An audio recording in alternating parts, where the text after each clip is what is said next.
Uyku metabolizmanı ne kadar etkiliyor? Hiç düşündün mü? Bak şimdi. Uyku düşündüğünden çok daha güçlü bir metabolizma silahıdır. Hatta bazen yaptığın antrenmandan bile daha etkili olabilir. Kaliteli uyku aldığında vücut bakıma girer, kaslarını onarır, hormonları düzenler, enerjiyi dengeler. Ama uyku kötü olduğunda metabolizman doğrudan düşer. Nasıl mı? Birincisi glerin artar, yani daha çok acıkırsın. Leptin düşer, bu yüzden doymuyorsun. Bu ikisi birleşince şeker isteği, iştah patlaması hepsi birlikte gelir. İkincisi kas gelişimi etkilenir. Uyku sırasında salgılanan büyüme hormonu ve testosteron kas inşaatının temelidir. Az uyku, az onarım, yavaş metabolizma. Üçüncüsü insülin direnci artar. Bu da demek oluyor ki vücudun şekeri iyi kullanamaz ve daha çok yağ depolar.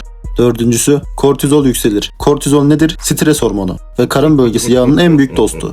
Ve son olarak kötü uyku, düşük antrenman performansı, düşük performans, daha az yoğunluk, daha düşük epok, yani antrenman sonrası yakımın bile azalır. Kısacası uyku metabolizmanın görünmez turbo motorudur.